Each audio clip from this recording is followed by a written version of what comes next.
Greetings, programs. My name is Wretch, and I'd like to welcome you to Foolish Mortals. This is a point-and-click adventure game that came out a little bit ago, but I've had a lot of people asking me when I was going to play it. So I actually took some time to sit down and watch the trailer again, look at the screenshots, and I was like, you know what? It looks awesome. The voice acting seems really strong. We're going to go ahead and give it a play. So, yeah, we've got this supernatural mystery going on, as you can tell from the ghosts here and the riverboat. There's always ghosts when a riverboat's involved normally. And, yeah, let's just get a new game started. Left click interact, double click for quick travel, right click to examine. Awesome. Easy peasy.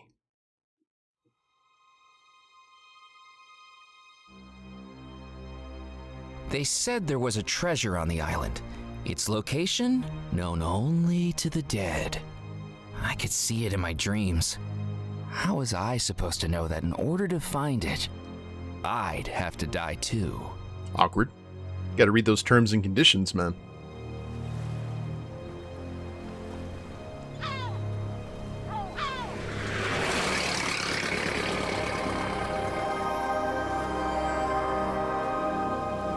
Awesome. It's got a fairy tale whimsical vibe to it already. We even get some old school opening credits, which is nice.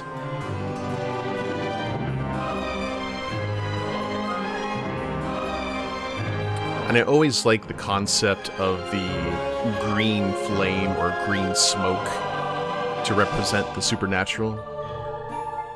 A kind of ectoplasm balefire thing.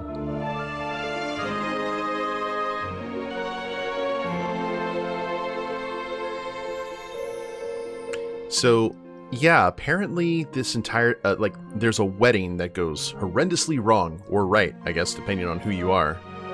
That's kind of like the crux of all of this.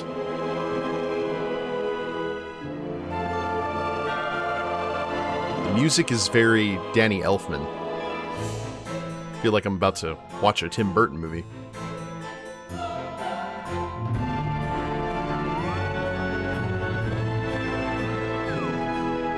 Which, you know, can be a coin flip, depending on the film. I mean, he did do Corpse Bride, and this is kind of related, in a sense.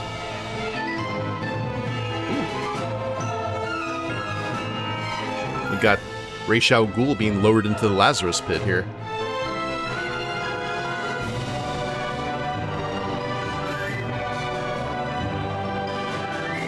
Pandora's Box of Fun.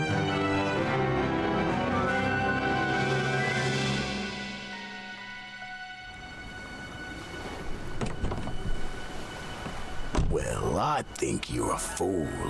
Everyone on Devil's Rock knows what happened to that house. Over 30 years it stood empty now. Locals won't go near it. I say all it contains now is dust, cobwebs, and bad luck. I don't have time for ghost stories. Then what do you want with it? 33 years ago, the Bmore Trading Company was wound up and absorbed by the state. The owner's dead, the heir nowhere to be found. Money was missing from the company accounts, and it's still unaccounted for. I'm here to find it. So you're a treasure hunter? Not quite. I'm an auditor. An auditor? Records, taxes, all that stuff? Think of me as the adventurer of the accounts book. But on this case, I'm out of office and on location. At 8 a.m. tomorrow morning, the state's claim on that money lapses for good along with my commission. So I've got one night to find it. I'm overdue for a meeting with the parish comptroller to reopen the case. The comptroller you're meeting wouldn't happen to be Theodore Grimes, would it? Yes, I believe it is. Would be hard to convince him, I'd say. Why's that? I'm a good talker. He died about 4 days ago. I'd wager he's waiting to be buried in St. Juniper Cemetery, stiff as a board. Okay, that might be tricky. Talking to the dead isn't quite within my skill set. Remember what I said about that house and bad luck? My bad luck started long before that house. It's a 3-day journey to get here, and it took me 7. And ever since my suitcase got dropped overboard on the steamer, all I have to my name is a pocket watch, a magazine, and $1. Less than $1, actually. You owe me for the taxi ride. Whoops. I hope you have change. And here's your change. Thank you. Didn't you say you'd take me into town? You can walk from here. No one with any sense would go further onto this island at night. And remember, the tide's coming in. Within the hour, you'll be cut off from the mainland until tomorrow. That suits me. I took the pocket watch out of my vest and clicked open the cover. I've got 13 hours to find $13 million. Unlucky for some, but if you're really dead set on it, here's a tip. Go find the Spirit Queen. The Spirit Queen? Who is that? I think you'll find you mean, what's that? Good luck, Murphy McAllen. I love first and last names that are the same letter. Prologue, the Spirit Queen. I guess we could still contact the dude. We just have to find a Ouija board somewhere in town.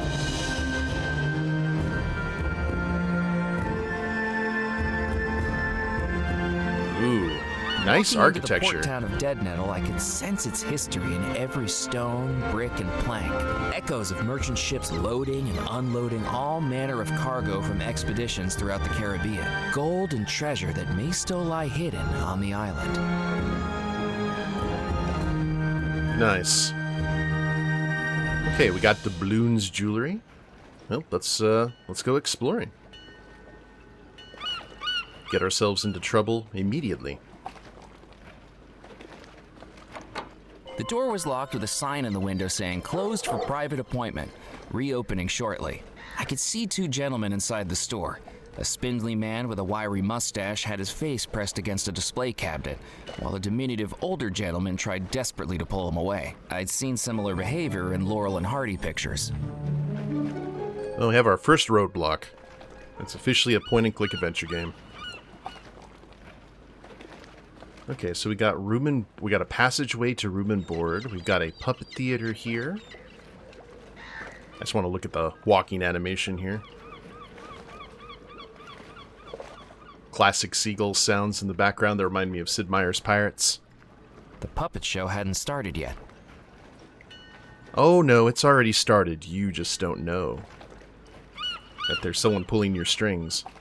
I had heard of the medical benefits of open-air night swimming.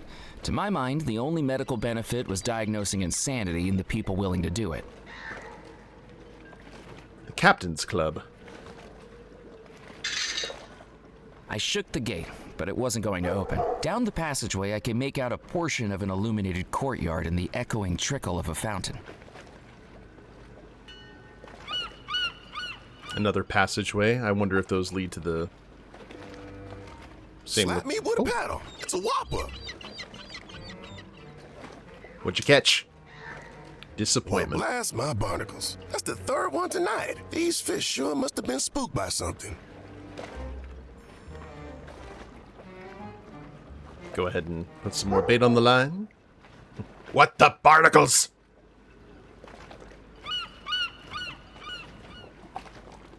Well, let's say hello to the fishermen. Introduce ourselves. Oh god. Here, I'm gonna... Oh! We can highlight things with the middle mouse. Clothesline. Nice lariat. Fishing net. A fishing net had been stretched between two poles to dry, and then clearly forgotten about. Are the fish biting? Not so well today, to tell the truth. That was the first nibble in hours. I'm near Kips, by the way. I haven't seen you around here before. I'm here because I have a very important job on this island. A calling that only I can fulfill. Dark secrets that I need to uncover. Oh, you're a tourist. Now, why on earth would you choose Devil's Rock as the place to vacation? I must have done something to upset my travel agent. The name's Murphy McAllen. Nice to meet you, Mac. Not peckish, are you? You can help yourself to what I got here in my bucket if you like. Oh, thanks. I don't know. Fool me My once. expectations of a local seafood delicacy quickly unraveled when I plunged my hands into what felt like lumpy jelly. Ugh. There was a handful of fish guts. Ha! That's the best bait you get around here. They smell pretty bad, but the critters on this island love them. Who would have known they're good at suckering in tourists, too? So we know where to go for chum. Have you heard of the Spirit Queen? Heard of her? Sure. But I wouldn't be heading out into the bayou at this time of night. If she's out there, that's where I need to go. Murphy, the bayou's dangerous. It's not the kind of place you want to go alone. I'll be careful. Well, if you're set on it, just take the western route out of town. Left at Pimlico Rock, then right on into the bayou. Without dark it gets in there, you'll see the lights guiding you the last stretch of the way. Just make sure the gators don't get too attached to you. Okay, we got a map. That's awesome. What's life like in Dead Nettle? Well, it's not the hustle and bustle it used to be, but it suits me just fine. The ships just don't come through Dead Nettle anymore. Not since the disappearance. You must have been talking about the Bmore wedding. The locals actually believed the story. Have you ever considered moving to the mainland? Nah, I wouldn't like it over there. Crazies, oddballs, crackpots. The mainland doesn't have any of them. He likes the spice of life.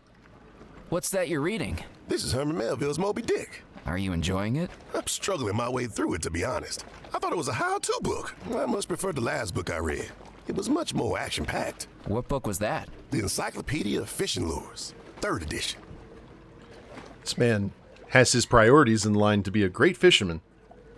I'm going to get back to exploring the island. I wouldn't go looking for it if I were you, you know. Excuse me? The folks this island gets now either seem to be looking for something or running away from something. You look like you're doing both. You got your eye on that Bmore treasure, and I wouldn't be doing right by you if I didn't warn you to stay away from it. I know this island has a reputation for the macabre, and it's all fun and games in the beginning, but dig too deep, and you end up in the place you don't want to be. What makes you think Ned looked at me in a way that told me my playing innocent wasn't going to work. Okay, that's right, but I'm not a grave robber. I'm an auditor, contracted by the state. It don't matter what your reasons are, Mac.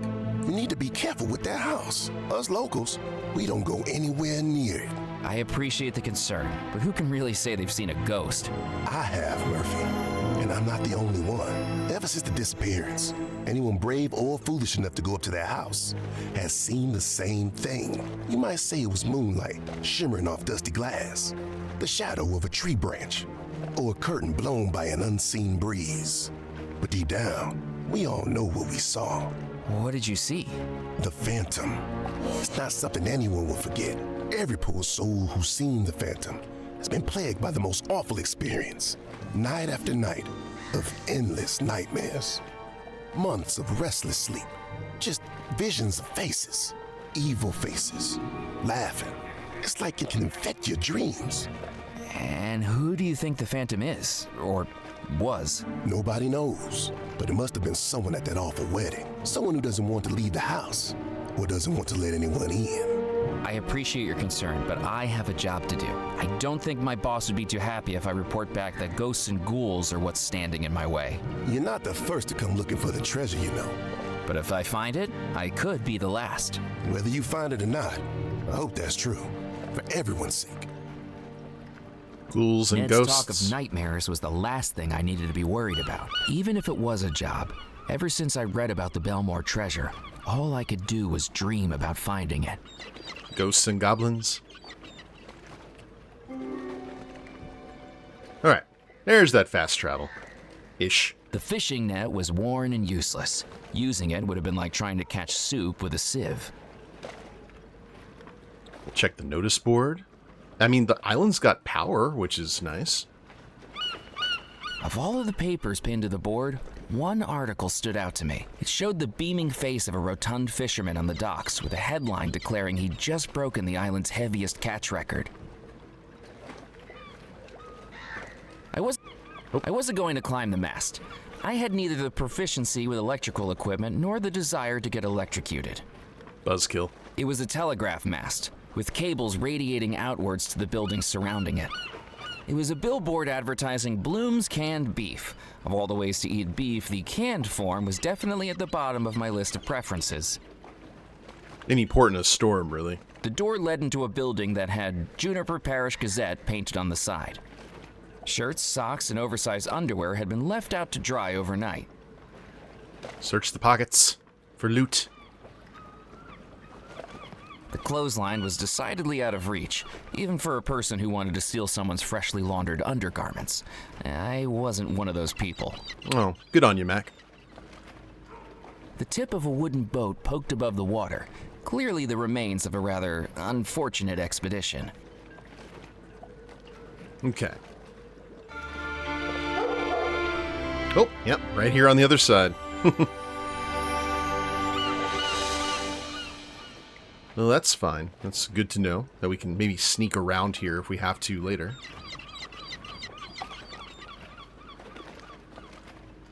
We'll keep on going through town then and head into the island proper.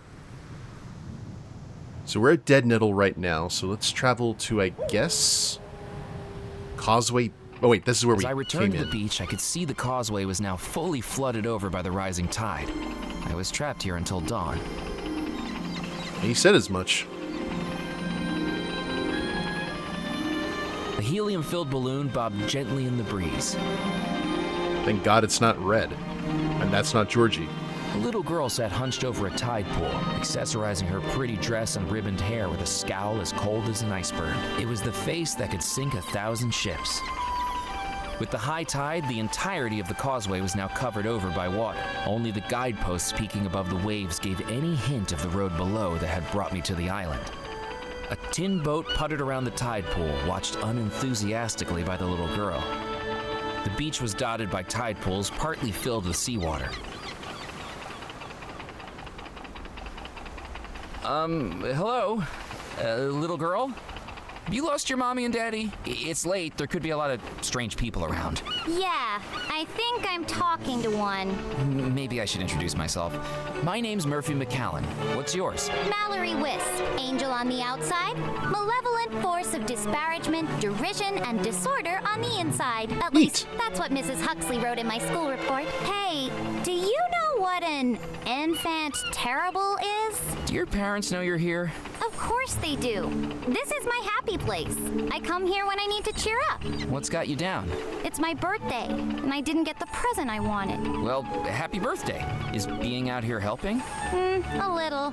It's a nice place to plot my revenge. This doesn't sound like an appropriate way for a little girl to spend her time. Little girl? Little girl? What am I supposed to like? Posies and princesses? Tiaras and tea parties? Those are not my thing. Way to go, Mac. You're now on the list. What present did you want for your birthday? A doll? A doll? What's wrong with wanting a doll? Nothing. I just didn't expect it. It doesn't quite fit with your whole aura. I'm still a little girl. I don't have to defy all your stereotypes. Instead, I get this stupid tin boat. I know Sebastian's got something to do with it, too. He was all over the tin boat when I showed him my toy catalog from Mulligan's. Is he one of your friends? Not in a million years. You can see right through him. Literally? How are you planning on getting revenge? I'm not sure. Currently, I'm at the plotting and ruminating stage of my plan. What are you plotting and ruminating about? How things would be different if I was in charge of the world. We had a school project last week. What we want to be when we grow up. Mildred wanted to be a baker. Bobby wanted to be a firefighter. What did you want to be? Queen of the universe. I guess no one can accuse you of lacking ambition. Do you think you could fix the world's problems and make the world a better place if you were in charge? Oh, absolutely not. It would be far worse. My patience is worn so thin with all the idiots around me. I don't know if it would be wise for me to wield that much power. You to the dungeons. You to the torture room. It would be very cathartic for me, though. This girl speaks to me. Have you heard of the Spirit Queen? Look, if Maury put you up to this, you can tell him that I have no intention of going anywhere near his big, boring boat again. And anyway, those skulls looked better with a little lipstick on them. I even made some cowrie necklaces for them, but nope. If we have a skeletal uprising, they're just going to have to maraud without being dolled up. And they'll have to take it up with Maury. Who's Moray? Nope, not falling for it. Do you like living on Devil's Rock? This island is cut off from society, an isolated microcosm of the dark and macabre. If I'm honest, it fits me quite nicely. Lots of places to explore, too. when I'm not banned from them. Where are you banned from? Where am I not? The captain's club wouldn't let me in after I declared a mutiny. The lady at the newspaper office kicked me out when I tried selling stories about a zombie uprising. The witch doctor in the bayou threatened to hex me if I didn't stop sneaking on board and borrowing his toys. And the gravedigger banned me from the cemetery when I played a teensy little practical joke. What did you do? I convinced him the stiff he'd buried was still alive. People are so antisocial around here. This is like a supervillain arc, the start of one. Shouldn't you be heading home? I'm in trouble at home. Mrs. Huxley held me back for detention yesterday. Again. What did you do? I convinced 3/4 of the class to sign over their eternal souls to me in exchange for some jelly beans. Third graders are remarkably easy to manipulate with a bag of candy and a little peer pressure. Why did you do that? You've got to speculate to accumulate. Why did you want their souls? What use do you have for them? Just making sure I'm prepared. And that's just step 1. I didn't dare ask what she was preparing for. Oh, those were some damn good jelly beans. I better get going. I wouldn't walk across the beach again if I were you. This beach is covered in quicksand. I can hop along the surface, but with your weight, you'll be sucked down like a noodle. Oh no.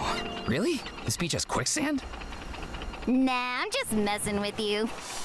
Tourists. Or am I? Despite the little girl's disparaging look at her tiny toy, I doubted she'd be okay with me commandeering it. I didn't want to take the little girl's balloon from her. Her brooding face made it more than clear that it wouldn't be a good idea to get on her bad side. Let's look at our stuff here. Merry and Macabre Magazine, The Vanished Wedding. A mysterious manor, a bewitching bride, and a treasure trove that remains undiscovered to this very day. Hide beneath a blanket as we recount the spooky story of the vanishing wedding of Bmore Manor. They say it happened Halloween night, 1899, on the ominously named island of Devil's Rock, the creme de la creme of Louisianan, I don't know how to pronounce that word actually, society had been invited to the grand wedding of Abigail Bmore, younger sister of the Bmore brothers, wealthy owners of the Bmore Trading Company, which traded the waters of the Caribbean. British by birth, the brothers took over the Bmore Trading Company upon the tragic death of its original founders, their parents, while also adopting their young sister. The wedding of Abigail Bmore was said to be the highlight of the year for Louisiana high society, but was already a wedding plagued by scandal and tragedy. Abigail had declared her love for a sailor who worked above her brother's ships. Eschewing the eligible bachelors across the South, Abigail was courted and proposed by a commoner. Or proposed to. Unsure at first, but compelled by their love of their little sister, the brothers sanctioned the marriage and planned to make it a spectacle. But a fairy tale wedding this was not. In the months leading up to the wedding, each of Abigail's brothers, one by one, went missing, never to be seen again. This writer's theory? Murder! But who could accomplish such a heinous crime? The story takes a mysterious twist. The morning of the wedding, Abigail declared she would not marry the stalwart sailor, but would instead marry John Rackham, first officer of the Bmore Trading Company, and its director following the disappearances of the Bmore brothers. Was the bride stolen from the sailor? Was the bride rescued by the officer? Or were the two men simply pawns of a demonic debutante? Yeah, so many words. I can read them and I know what they mean, I rarely ever hear them spoken out loud. The following morning came, and no newlywed couple was to be found. Through the night, it is said that a huge green flash erupted from the manor house, and no one, not the bride, the groom, nor any of the guests, was ever seen again. The house was abandoned, the Bmore Trading Company broken up and sold off, and the island left to fade into obscurity. And yet the wealth of the Bmore family has never been found. Gold, jewels, or even more esoteric treasures, all still lie undiscovered. To this day, the house is avoided by anyone who knows its past, and still stands at the heart of the Bmore estate, rotting away with its fading secrets still locked inside. What happened to the vanished wedding? What happened to the Bmore treasure? The story gets stranger still. Rumors abound that the Bmore brothers had an interest in the occult, and this alliance with the dark arts may have seduced them. Could voodoo from the Caribbean expeditions have infiltrated Bmore Manor? On occasion, the night sky above Devil's Rock still illuminates with a green glow, a memory of that fateful night when an entire wedding vanished. Or perhaps it's a beacon to a priceless treasure, still waiting for an adventurer foolish enough to pursue it. Till death do us part. Yardley Bmore, the actor, a luminary of the stage and both coasts when his schedule allowed it, initially writing and performing plays, but in later years commissioning their production through his philanthropic efforts, as his schedule was overtaken by the rapidly growing business. Xavier Bmore, the explorer, a member of the Captain's Club and the Globetrotters Guild, Xavier was the heartbeat of the Bmore Trading Company's ventures in the Caribbean, where the three brothers made lucrative trading contracts that spread to the United States and across the Atlantic. Cecil Bmore, lauded as a genius for his inventions and scientific rigor in the areas of electricity and transportation, rumors abound about possible technological discoveries that would have been announced if only he had not disappeared. Everything you need to make your own kazoo. Impress your friends. Punish your enemies.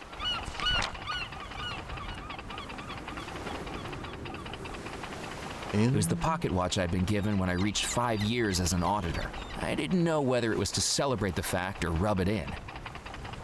It was the change the taxi driver had given me from our drive across the causeway, a dime and a penny. That was a expensive cab ride. It was a handful of fish guts so odoriferous they made my eyes water. Oh, so that's what that smell is. Okay. I peered into the tide pools, but all I could see was pebbles, sand, and seaweed.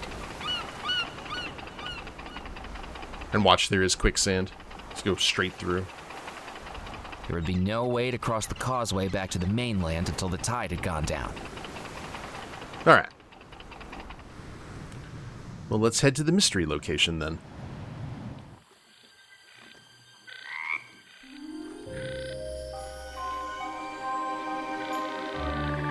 Oh. I was wondering if we were going to have to navigate. No, we just went right to it. After what felt like miles, the eerie darkness of the bayou gave way to the soft orange glow of a gas lamp. And beyond it, the last thing I expected to find in the heart of the swamp. Do I hear a clock ticking? Hand-painted lettering on the side of a paddle wheel revealed the Spirit Queen wasn't a person, it was a riverboat. Its hull sagged, the wood swollen and split from years in the swamp. Peeling paint curled like dead skin, and what remained of its once grand decks now tilted and crooked. It looked like a wedding cake that had been left to rot.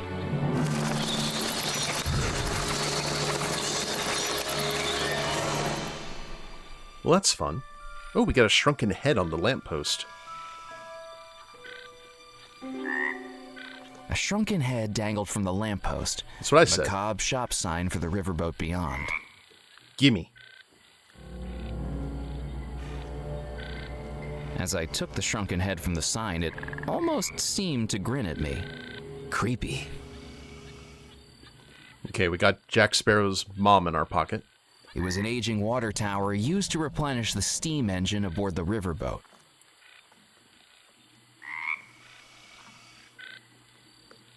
The glass of the window was so thick with dust and grime I couldn't see through it. The damp air of the bayou had swelled the window in its frame. It would need more force than my bare hands could supply to open it. Okay. The wooden shack had a single door. From the moss growing on it, it looked like it hadn't been used for years. I jiggled the handle, but the door was locked. A hand-painted wooden sign was nailed precariously to the front of the shack. It was the kind of water that made you question every ripple. Was it the breeze or something hungry? Speaking of something hungry. A fierce-looking alligator blocked my way along the jetty. A broken chain hung from its neck like a leash, but this creature definitely wasn't under control. Its milky eyes stared past me, but I could tell from the way it shifted, the way its nostrils flared, that it knew exactly where I was. Got away from the cartoon The Rescuers, I see. A swiveling wooden crane used to load up cargo in days gone by stood halfway along the jetty. So with the crane, I figure we need to distract by putting the chum in the bag. And we will go ahead and test this theory, guys, in the next episode. Hope y'all have enjoyed it so far. It's made a really good impression, I think. But if y'all like the episode, please leave a like down below. Subscribe to the channel, leave a comment, that'd be a big help. And we'll see you next time. Later days, everyone.